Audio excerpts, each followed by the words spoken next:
To be sure, to be sure. To be sure, to be sure. What are these beers? Is these a winter battle? Yeah, okay. It's the Battle of Winterfell. Winter is coming. Winter is come. Ooh. Welcome back, brewers and beer lovers. And today we are doing a little bit of a tasting. It's kind of a battle, not a proper beer battle because they weren't meant to fight each other, but they are the winter beers. So we're going to call this the Battle of the Winter Beers. So this is going to be the red IPA, the red Rye IPA versus the disaster Code Brown Ale. So what a fun brew. We brewed them both on the same day. One of them went very well. Yes. One of them didn't. Yes. So the red was a flawless brew day, and the brown, just about anything that could have gone wrong, absolutely went wrong. Thumb cards up there if you want to go check them out. When you brew two things on one day, eh? Ah, painful. Yeah. The things that we do for you guys. Yeah, don't do threesomes. Let's. It's too hard to pleasure two people. Let's fill these glasses.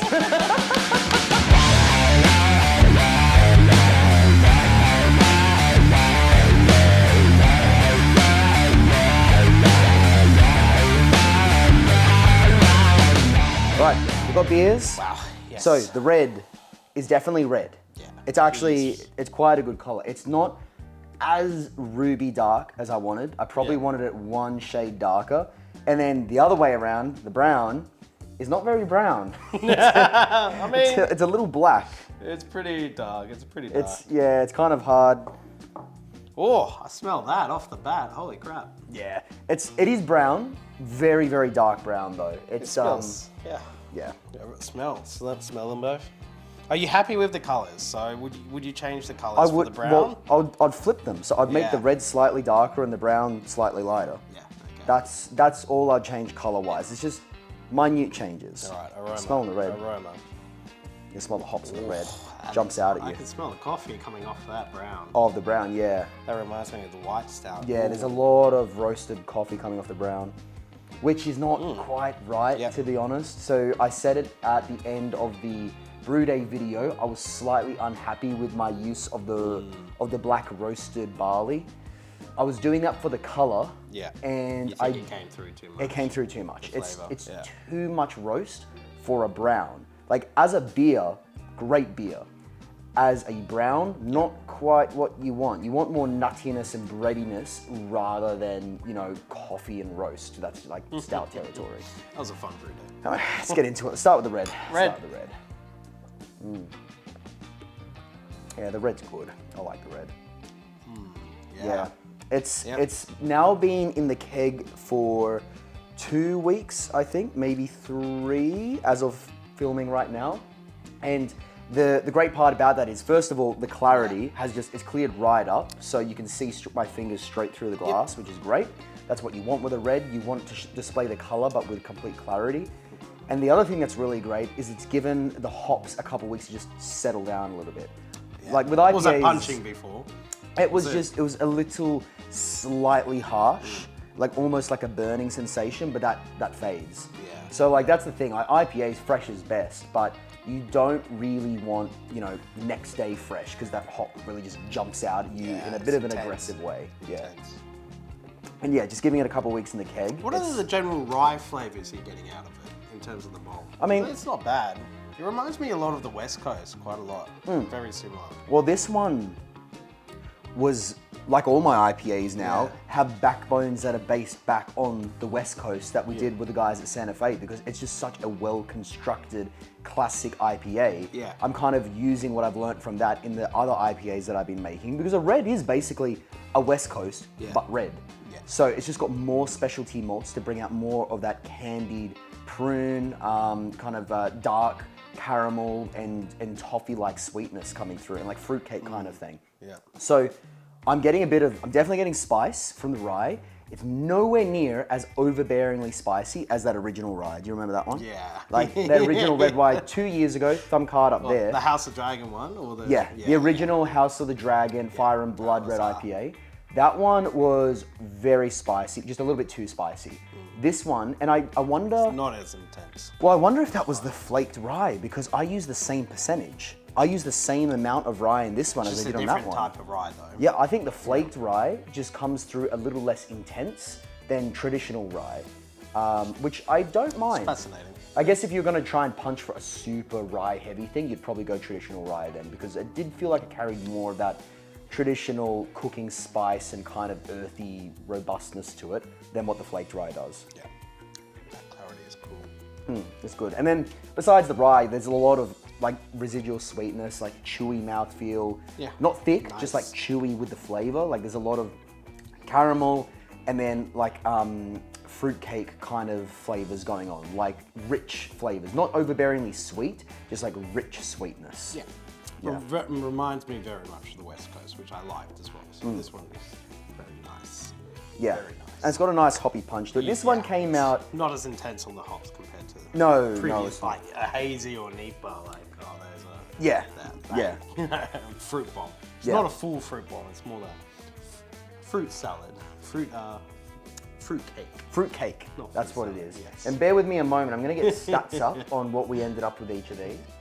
Okay. So, what was the ABV? We've got stats. So the ABV of the red was 6.7%, coming in at 66 IBUs.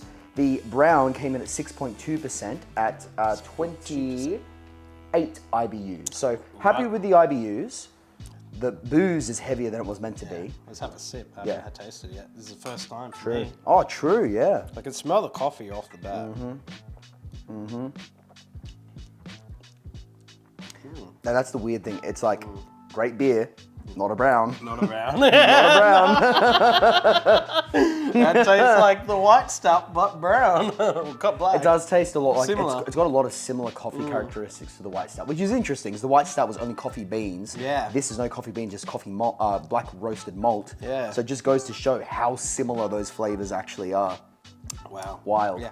I mean, it's not as intense as the white stout. It's there, but But it's definitely there where it shouldn't be there. If I wanted to do it for the color, I should have just added the black malt in the last 10 minutes of the mash so we didn't get that much flavor off it. But even then, I just don't think it was necessary because it's too black. If I just left it with just the brown malt that I was using to give the color, I think it would have been fine. Yeah. I think I probably panicked a bit too much. And that as well, the other thing is because the ABV is higher because the starting gravity was a lot higher. The original gravity was higher. was that because of the mistake with the mashing? Yeah, there's mistakes with mashing and all that kind of stuff. So I ended up with, so much with drama. less volume and more gravity points than I wanted. And I could have, just added water after the brew day to top it up and dilute it. And that would have fixed the color. It would have fixed the ABV. Wouldn't have fixed the flavor. The roastiness would still be there. But I was kind of, by that point of the brew day, I was like, well, there's been so many mistakes with this. I just want to see what happens now. Yeah, I mean, as an overall beer, tastes pretty good. As an overall drink beer, it yeah. But I would assume with the goal in mind. Yeah. But I would Probably didn't hit the mark. if I was drinking this, I would go, oh, that's a nice stout. Yeah. It's definitely not a brown. It's not like a full body intense stout as well. It's kind of light. Yeah. Oh, and that's the other thing. It did finish fairly dry. I think it finished at like 1.009 or 1.01. For a brown, you're probably looking for more like a 1.014 type of thing. So I attribute that to the mistake with mashing, where basically my elements weren't turned on and the mash temperature dropped too low, and I made it finish way too dry, basically. So it lost a little bit of its body that I wanted to have. It's not quite as thick as I wanted. But yeah, flavors on this one is just coffee dominates so much. Roasted coffee dominates everything. You're not really noticing that much bitterness other than just keeping the balance kind of in check. And then, I mean, there is maltiness and breadiness there, but it's just being, and a little bit of nuttiness, but it's being overpowered by the roast. Yeah. Would you drink this one over the white stout? Yeah, I would. I would. Like the white stout, interesting beer. Yeah. Weirdly moreish, but not what I would pick if I was offered this and that. Even knowing that this one was stuffed up, I would still, like I've been drinking this one by the fire and it's been amazing because it's a good winter not gonna beer. Hit you on your ass. Well, it's 6.2. I mean, it's not. If you're drinking multiple, but like Yeah. it's not your imperial, mate. No, it's not like the Imperial. Yeah, the 10% Christmas stout is gave me a headache the other day. That one gave me a headache. That was both. Yeah.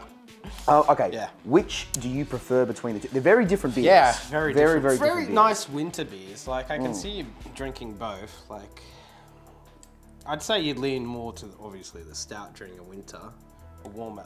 You reckon this would be nicer if it was a bit warmer? If the beer itself was warmer? Yeah. Probably. I mean, as it gets closer to room temperature, the warmer flavors will probably open up a bit, which is what you generally get from a darker beer. If I had to pick between the two right now, I think I'd go during winter. I think I'd go the not so brown ale. Yeah, the code brown. But I think even code red, code brown. Even outside of that, I think I'd probably go the code brown. It's nice flavor. It's nice flavors. Like, it was not what I wanted, but I think I just generally like this style of beer at the moment anyway. Maybe if we were in the middle of summer, my opinion would be very different. I'd be going with the IPA. But yeah, at this moment, winter in Australia, code brown is winning for me. I can see your point. I see you, wise man. You are wise, young one. You haven't eaten much today. Wise one you are. Oh, Lord. I don't mind the Rye IPA though. It's pretty good. It is good. You know what though? I think the problem is going back and forth between them. This is so much more dominating in the malt character that then when you go back to the red. This has way more hop character than your obviously brown ale. Yeah, it's like... It's hard to compare between the two.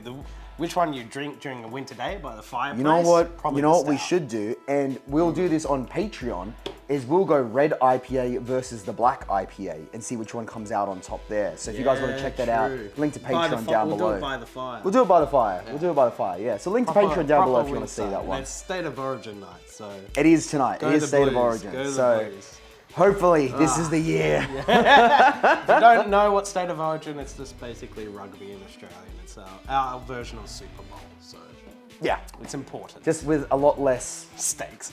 Just a lot less. It's just between two. Just less of everything. Oh man. Okay.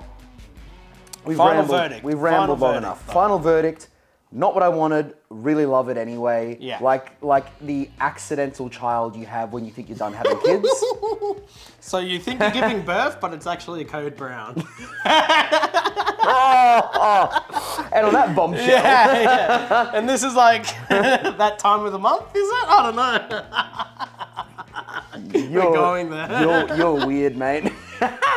All right, guys. We're gonna go and chill for a little bit. It's been a long day. We'll catch you next time, and as always, happy brewing. Cheers. Cheers.